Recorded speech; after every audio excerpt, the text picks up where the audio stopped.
Millet Marvels, changing the way world eats by Tenali Double Horse.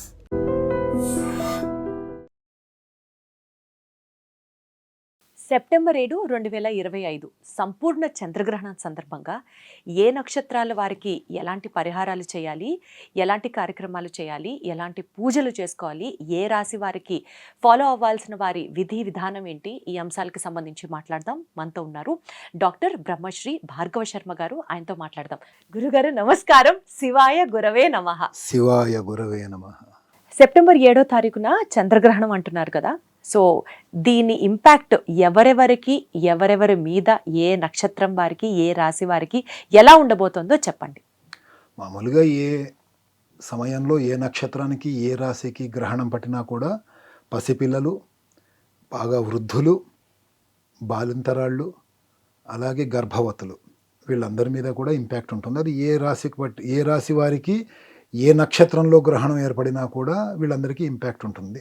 కాబట్టి ముఖ్యంగా మనం గర్భిణీ స్త్రీల గురించి, పసిపిల్లల గురించి, వాళ్ళు తీసుకోవాల్సిన జాగ్రత్తల గురించి మాట్లాడుకొని ఆ తర్వాత మిగతా ఏ నక్షత్రము ఏ రాశి అనేది కనుక మనం మాట్లాడుకుంటే అప్పుడు చాలా క్లియర్గా మన వీక్షకులకు అందరికీ కూడా క్లియర్గా అర్థమవుతుంది అనేటువంటిది నా ఉద్దేశం అమ్మ. అలాగే మనకి 7వ తారీఖు సెప్టెంబర్ నెల 2025వ సంవత్సరం భాద్రపద శుద్ధ పౌర్ణమి రోజున సంపూర్ణ చంద్రగ్రహణం అనేది ఏర్పడుతుంది. ఇది మనకి రాత్రి హైదరాబాద్ నగరానికి మనము గణితం వేసుకుంటే, హైదరాబాద్ కానీ మన తెలంగాణ జిల్లాలు ముఖ్యంగా, అదే మనం కాకినాడ, రాజమండ్రి, ఆంధ్రప్రదేశ్కి కాకినాడ, రాజమండ్రి అటువైపు కనుక పెడితే ఇప్పుడు నేను చెప్తున్నటువంటి సమయానికి 13 నిమిషాలు మైనస్ చేసుకోవాలి. అచ్చా, ఓకే. సమయానికి తెలంగాణ జిల్లాల వాళ్ళు 1-2 నిమిషాలు అటు ఇటుగానే ఉంటుంది కాబట్టి పెద్దగా దాని గురించి బాధపడవలసిన అవసరం లేదు. తిరుపతి అటువైపు వాళ్ళు కూడా నేను చెప్పిన సమయాన్నే పాటించవచ్చు. అలాగే ఇక తూర్పు వైపు అంటే మనకి రాజమండ్రి, శ్రీకాకుళం అటువైపు వాళ్ళు పెడితే కనుకైతే నేను చెప్పిన దాని నుంచి సమయాన్ని తగ్గించుకోవాల్సిన పరిస్థితి ఏర్పడుతుంది. మనకి 7వ తారీఖు రోజు రాత్రి 10:09 గ్రహణం అనేది మొదలవుతుంది. అంతకన్నా ముందు గర్భిణీ స్త్రీలైతే ఓ గంటన్నరలు ముందు వారికి తీసుకోవాల్సిన ఆహారము, మెడిసిన్స్, మళ్ళీనేమో ఇంకేమన్నా జ్యూసులు అవి తీసుకునేది ఉంటే అవి తీసుకొని రాత్రిపూట గ్రహణం కాబట్టి ఇంకా ఎటు కదలకుండా ప్రశాంతంగా పడుకోవటం, చిన్నపిల్లల్ని కూడా ఇంకా బయటికి రానివ్వకుండా వాళ్ళని కూడా నిద్రపుచ్చేయటము శ్రేయస్కరం, మంచి విషయం. అలాగే మనకి 3:20 వరకు తెల్లవారుజామున అంటే 8వ తారీఖు ఉదయం 3:20 వరకు కూడా ఈ గ్రహణం యొక్క ఇంపాక్ట్ ఉంటుంది. తర్వాత గ్రహణ శూల అనేది అంటారు గంట సేపు. కాబట్టి దాదాపుగా 4:30 వరకు కూడా ఈ గ్రహణం యొక్క ఇంపాక్ట్ ఉంటుంది. కాబట్టి తెల్లవారేంత వరకు కూడా అనవసరంగా లేవటము, ఈ చాటింగ్లో, సెల్ ఫోన్లో చూస్తూ ఉండటము, మళ్ళీనేమో టీవీలు చూస్తూ ఉండడము, ఈ అనారోగ్యంతో ఉన్నవాళ్ళు, చిన్నపిల్లలు, గర్భిణీ స్త్రీలు ఈ విధంగా చేయకుండా ఉంటే మంచిది. అలాగే సాధకులు అంటే మంత్రాన్ని సాధించాలని గురువులతో ఉపదేశం పొందినటువంటి వాళ్ళు ఎవరైనా ఉంటే ఈ గ్రహణ సమయంలో, గ్రహణం ప్రారంభ సమయంలో తలస్నానం చేసి తడిబట్ట, మడిబట్ట కట్టుకొని ఆ యొక్క మంత్రాన్ని సాధన చేస్తూ తెల్లవారుజామున 3:20 వరకు కనుక సాధన చేస్తే చాలా అద్భుతమైనటువంటి, చాలా ఎక్కువైనటువంటి, చాలా విలువైనటువంటి ఫలితాలు వస్తాయి గ్రహణ సమయంలో అనేటువంటిది మన పూర్వీకులు తెలియజేశారు. అంటే అది ఎవరెవరు చేయాలి, ఎవరెవరికి వర్తిస్తుంది అని అడిగితే, ఎవరైతే గురుముఖముగా ఏదన్నా మంత్రాన్ని ఉపదేశం పొంది ఉంటారో ఆ ఉపదేశం పొందినటువంటి మంత్రాన్ని జపము చేయటమే సాధన అంటారు. ఆ ఉపదేశం గురుముఖంగా పొందినటువంటి వాళ్ళు మాత్రమే చేయాలి. ఏ ఉపదేశము లేనటువంటి వాళ్ళు, ముఖ్యంగా గాయత్రి ఉపదేశం అయితే చేసుకుంటారు సాధకులు, 99% ఉపనయనం అయిన వాళ్ళే ఉంటారు. కాబట్టి ఆ గాయత్రి మంత్రాన్ని అయినా సరే సాధన చేయవచ్చును. అలా కాకుండా ఏ వర్ణము వాళ్ళైనా, ఏ శాఖ వాళ్ళైనా, వాళ్ళకి గురువులు, వాళ్ళ యొక్క గురువులు ఎవరైనా ఓం నమః శివాయ నమః అనే శివ పంచాక్షరిని వాళ్ళకి ఉపదేశం చేసి ఉన్నా సరే ఆ ఓం నమః శివాయ నమః అనేటువంటిదే జపం చేసుకుంటూ ఉంటే అద్భుతమైన ఫలితాలను పొందగలుగుతారు. ఉపదేశం లేనటువంటిది మనం సాధన చేయలేము. అలాగే ఇందాక మీరు అడిగినట్టుగా ఏ నక్షత్రానికి, ఏ రాశికి ఈ యొక్క గ్రహణం ఏర్పడుతోంది అనేటువంటిది మీరు అడిగారు. శతభిష నక్షత్రానికి ఈ యొక్క గ్రహణం ఏర్పడుతుంది. శతభిష నక్షత్రం అంటే కుంభరాశి. కుంభరాశి వాళ్ళకి ఈ యొక్క గ్రహణం ఏర్పడుతుంది. కాబట్టి కుంభరాశిలో ఈ యొక్క గ్రహణం ఏర్పడుతున్న కారణంగా కేవలం శతభిష నక్షత్రం వాళ్ళు మాత్రమే కాకుండా కుంభరాశిలో శతభిష నక్షత్రం కాకుండా ఇంకో 2 నక్షత్రాలు ఉంటాయి. ఆ 2 నక్షత్రాల వాళ్ళు కూడా వాళ్ళది ఒకవేళ మకర రాశి అయినా మీనరాశి అయినా వాళ్ళు గనక ధనిష్ట నక్షత్రములోను పూర్వభాద్ర నక్షత్రంలోనూ గనక జన్మించి ఉన్న వాళ్ళైతే వాళ్ళు ఈ యొక్క గ్రహణం యొక్క పద్ధతిని పాటించవలసిందే.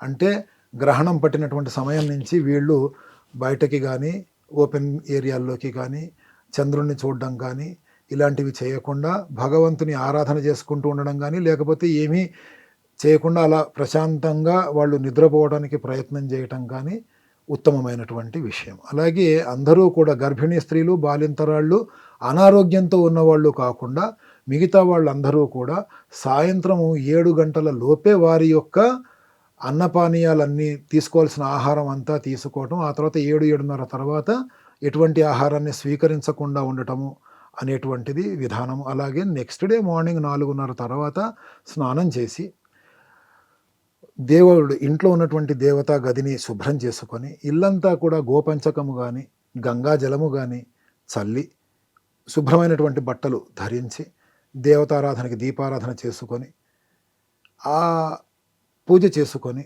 ప్రశాంతమైన చిత్తముతో నైవేద్యం పెట్టుకొని మళ్ళీ మన యొక్క తిరిగి రెగ్యులర్ యాక్టివిటీస్లోకి మనం వెళ్ళవచ్చు. ఇక్కడ చాలామందికి ప్రశ్న ఏమొస్తుందంటే ముందు వండి పెట్టుకున్నవి గ్రహణం అయిన తర్వాత వాడచ్చా? వండి పెట్టుకున్నవే కాదు, ఏవైనా సరే మంచినీళ్ళ దగ్గర నుంచి అయినా సరే ఎలా వాడాలి? మీరు ఫస్ట్ అడిగినటువంటి ప్రశ్నలో ఇది కూడా కలిసే ఉంది, కానీ అంత ఈ ప్రశ్న అంత పెద్దగా ఎక్స్పోజ్ అవ్వలేదు అని నేను అనుకుంటున్నాను. తప్పకుండా. అదేంటంటే గ్రహణము సమయంలో సైంటిఫిక్ రీజన్ ప్రకారంగా మనం ఆలోచిస్తే ఈ పౌర్ణమి నాడు వెలుతురు ఉండాల్సిందే, కానీ వెలుతురు ఉండదు, చీకటిగా మారిపోతుంది. అలాగే సూర్యగ్రహణం ఏర్పడినప్పుడు కూడా సూర్యుని యొక్క వెలుతురు మన భూమి మీద డైరెక్ట్గా పడకుండా మధ్యలో ఇంకో గ్రహం అడ్డం పడుతుంది సైంటిఫిక్గా మనం ఆలోచిస్తే. అంటే అకాలముగా వెలుతురు పౌర్ణమి వెలుతురు వెళ్ళిపోవడం కానీ పగటి వెలుతురు పోయి చీకటిగా ఏర్పడడం కానీ జరుగుతుంది. అది బ్యాక్టీరియా, వైరస్ ఇవన్నీ కూడా ఈ యొక్క సూర్యుని ప్రభావం కానీ చంద్రుని ప్రభావం కానీ అయస్కాంత శక్తి మన ఈ యొక్క భూమికి ఏదైతే ఉందో అది కోల్పోవడం, దాంట్లో మార్పులు రావటం, అదే సమయంలో సముద్రాలు మళ్ళీనేమో నదులు ఆటుపోటు అంటారు కదా, ఆ విధంగా పొంగడము తగ్గడం, ఈ విధమైనటువంటి ఇంపాక్ట్స్ భూమి మీద కనిపించేటప్పటికీ మనకి తెలియకుండానే బ్యాక్టీరియా, వైరస్ అమితంగా అభివృద్ధి చెందిపోతాయి. ఆ సమయంలో గాలిలో ధూళిలో కూడా అవి విపరీతంగా ప్రయాణం చేస్తాయి. కాబట్టి మనకి శరీరములో రోగనిరోధక శక్తి చాలా తగ్గి ఉన్నటువంటి పసిపిల్లలు, బాలింతలు, రోగిష్టి వాళ్ళు వీళ్ళందరూ కూడా దాని ఇంపాక్ట్కి గురవుతే పుట్టబోయే పిల్లలు కానీ పుట్టిన పిల్లలు కానీ మాట సరిగ్గా రాకపోవటము, కాళ్ళు చేతులు వంకర్లు పోయి ఉండడము, ఇలాంటి సైడ్ ఎఫెక్ట్స్ కనిపించి జీవితాంతము బాధపడే పరిస్థితి ఉంటుంది. కాబట్టి ఆ సమయంలో ఎటూ కదలకుండా తలుపులు వేసేసుకొని ప్రశాంతంగా ఉండమని మన పెద్దవాళ్ళందరూ కూడా నిర్ణయించారు. అంతేగాని గ్రహణంలో తిరిగితే ఏమవుతుందంటూ మొండిగా వాదించడానికి కాదు. అలాగే ఈ పెరిగినటువంటి బ్యాక్టీరియా, వైరస్ వీటి ఇంపాక్ట్స్ మంచినీళ్ళు, పాలు, మనం తినే ధాన్యాలు, పచ్చళ్ళు, కూరగాయలు అన్నింటి మీద ఉంటాయి. కాబట్టి గ్రహణానికన్నా ముందు ఏవైతే వండి పెట్టుకున్నామో అవి గ్రహణము తర్వాత తినకుండా ఉండటం అనేటువంటిది మంచి అలవాటు.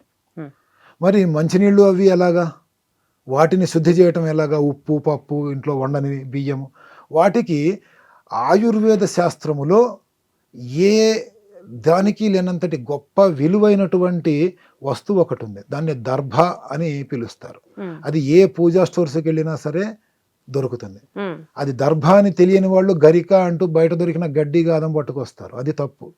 దర్భ అనేటువంటిది ఒక విశేషమైనటువంటి జీవకణముతో ఏర్పాటు జరిగింది.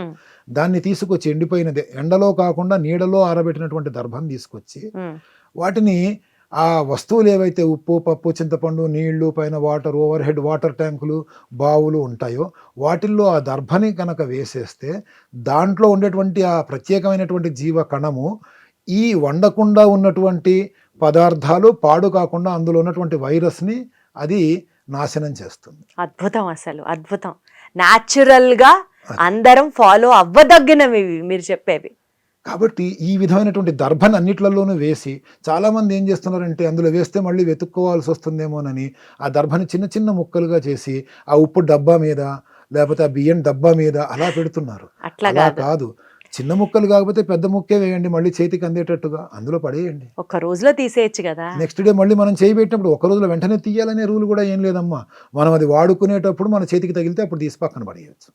ఆ విధంగా దర్భని ఉపయోగించి మన వస్తువులు పాడవకుండా ఉంచుకోవటం. దర్భ అనేటువంటిది ఆసనంగా మార్చుకొని దాంతో చాపలాగా కొడతారు. పూజా స్టోర్స్లో దొరుకుతుంది, దర్భాసనం అంటే ఇస్తారు. దాని మీద కూర్చొని జపం చేసుకోవటం. ఆ సమయంలో సముద్ర స్నానానికి వెళ్ళటం పగలైతే, రాత్రంతా కూర్చొని ఇందాక మీరు చెప్పినట్లుగా ఆ దేవుణ్ణి ఆరాధిస్తూ జపం చేసుకోవాలి అని అంటే మరుసటి రోజు మళ్ళీ చదువుకునే పిల్లలు ఉండొచ్చు, ఉద్యోగాలకు వెళ్ళే వాళ్ళు ఉండొచ్చు, మాకెక్కడ కుదురుతుంది అన్న ప్రశ్న వస్తుంది. అందుకనే ఏమన్నానంటే సాధకులు అనే మాట అన్నాను. సాధించాలి అని అనుకునే వాళ్ళని సాధకులు అంటారు. ఈ మంత్రోపదేశం నాకు జరిగింది, గ్రహణం ఎప్పుడో కానీ ఒకసారి రాదు. ఆ వచ్చిన 2-3 గంటలు నేను ఎంతో కొంత కష్టపడి నేను ఈ మంత్రాన్ని, మంత్ర ఫలితాన్ని సాధిస్తాను అని తపన ఉన్నవాళ్ళు సాధించగలుగుతారు. ఎవరికైతే లేట్ నైట్స్ ఈ యొక్క సిటీలో తిరిగి వచ్చినా కూడా పిల్లల చదువులు అడ్డం ఉండవు, వాళ్ళకి నెక్స్ట్ డే ఆఫీసులు అడ్డం ఉండవు, నెక్స్ట్ డే ఇంట్లో పనులు అడ్డం ఉండవు, రాత్రులు సెకండ్ షోలకి వెళ్ళి వచ్చినా అడ్డం ఉండవు. కానీ గురుముఖంగా వాళ్ళు ఆ మంత్రోపదేశాన్ని వినడం జరగకపోవచ్చు కదా. జరగకపోతే ఓం నమ శివాయ అనుకోవడం వీలైతే చేయటం, లేదంటే మానేయటం. ఈ దర్భలు అవి వేసేసి ప్రశాంతంగా వాళ్ళ పని వాళ్ళు చేసుకోవడం, నిద్రపోవటం. ప్రతి ఒక్కళ్ళకి ఒక మార్గం ఉంది, మనసు ఉంటే తప్పకుండా మార్గం ఉంటుంది. కాబట్టి కుచ్ పానేకే లియే కుచ్ ఖోనా పడతా. ఏదైనా సాధించాలి అంటే ఎంతో కొంత కష్టపడాలి, తప్పదు. ఆ విధంగా చేస్తూ ప్రతి గ్రహణాన్ని కూడా మనము అద్భుతమైనటువంటి ఫలితాలతో మనకి అనుకూలంగా మార్చుకోవచ్చు. కానీ ఈ మధ్యకాలంలో ఏమవుతుందంటేనమ్మాయి, ప్రపంచంలో ఎక్కడ గ్రహణం ఏర్పడినా అదేదో మన కొంపలు అంటుకుపోతున్నట్టుగా భారతదేశం. ఇప్పుడు అడగబోతున్నాను మిమ్మల్ని, అమెరికాలో గ్రహణం వస్తే భారతదేశంలో మనకు అంతే ప్రభావం ఉంటుందా? మనం ఆచరించాల్సినవన్నీ చెయ్యాలా? అసలు దానికి మనకి సంబంధం ఉంటుందా? లేదమ్మా. మనకి ఎక్కడైతే మనం ఉన్న ప్రాంతంలో గ్రహణాలు ఉంటాయో, మనం అమెరికాలో ఉంటే అమెరికాలో బట్టే గ్రహణాన్ని మనం పాటించాలి. మనం భారతదేశంలో ఉంటే భారతదేశంలో మనకి ఎఫెక్ట్ పడుతుంది గ్రహణం యొక్క ఎఫెక్ట్ అని అనుకుంటేనే పాటించాలి. కానీ ప్రతి అమావాస్యకి, ప్రతి పౌర్ణానికి ప్రపంచంలో ఎక్కడో ఒక చోట గ్రహణం అనేది ఏర్పడుతుంది. అన్నింటినీ మనం పాటించక్కర్లేదు. మన దేశము, మన ప్రాంతము మీద ప్రభావం చూపించినటువంటి గ్రహణాలని మాత్రమే మనము పాటించాలి. కానీ ఈ గ్రహణము అనేటువంటి బూచిని చూపించి సొమ్ము చేసుకోవాలని అనుకునేటువంటి వాళ్ళు చాలామంది ఎలక్ట్రానిక్ మీడియా కావచ్చు, సోషల్ మీడియా కావచ్చు, లేకపోతే ఈ విధమైనటువంటి ఏదో ఒక సాధనాల ద్వారా ప్రజలని భయభ్రాంతులకి గురి చేసేటువంటి పరిస్థితులను మనం గత 7-8 సంవత్సరాల నుంచి చూస్తున్నాం. నాకే ఎన్నో ఫోన్లు వస్తాయి, గురువు గారు ఎల్లుండి గ్రహణం ఉందిట కదా, మేమేం చేయాలి? ఎల్లుండి గ్రహణం ఉందా? అవునా, నాకు తెలియదే అని నేను అంటాను. లేదండి ఉందిట, టీవీలో చెప్పారు అంటే ఆ టీవీలు అవి మానేసేయండి అమ్మా, మీ ఇంటి పక్కనున్న బ్రాహ్మణ దగ్గరికి వెళ్ళండి గుళ్ళో. అయ్యా ఎల్లుండి గ్రహణం అంట, మనకేమైనా ఎఫెక్ట్ ఉందన్న గుళ్ళో బ్రాహ్మణ్ని అడగండి. ప్రతిదానికి గూగుల్ తల్లిని, యూట్యూబ్ని వాటిని ఆశ్రయించకండి. శాస్త్రం అనేటువంటిది శాస్త్రి గారి ద్వారా తెలుసుకుంటేనే మంచిది అని చెప్పి అందరికీ సలహాలు ఇస్తూ ఉంటాను. కాబట్టి మనకి గ్రహణం యొక్క ఇంపాక్ట్ ఉందా లేదా మన ప్రాంతంలో ఉండేటువంటి బ్రాహ్మలు మనకి తెలియజేస్తారు.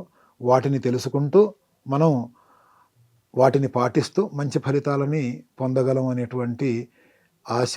తిరిగి మన యొక్క పద్ధతులు ఏవైతే ఉన్నాయో అవన్నీ కూడా మంచి స్థితికి వస్తాయి, మంచి గణనలోకి వస్తాయి అనేటువంటి నమ్మకంతో ఈ యొక్క మంచి మంచి కార్యక్రమాలని ప్రోత్సహిస్తున్నటువంటి మీకు, మీ ద్వారా ఈ కార్యక్రమాలు అంటే ఐ డ్రీమ్స్ ద్వారా ఈ కార్యక్రమాలను చూస్తున్నటువంటి ప్రేక్షకులకు అందరికీ కూడా నా తరఫున వినాయక చవితి శుభాకాంక్షలు తెలియజేస్తూ, ఈ గ్రహణాలు ప్రతి ఒక్కటి కూడా మనకు అన్ని మంచి చేసేటువంటివే, అలాంటి మంచిని అందరూ పొందగలరు అని భావిస్తూ సర్వే జనా సుఖినో భవంతు అని కోరుకుంటున్నాను. ధన్యవాదాలు గురుగారు, ధన్యవాదాలు.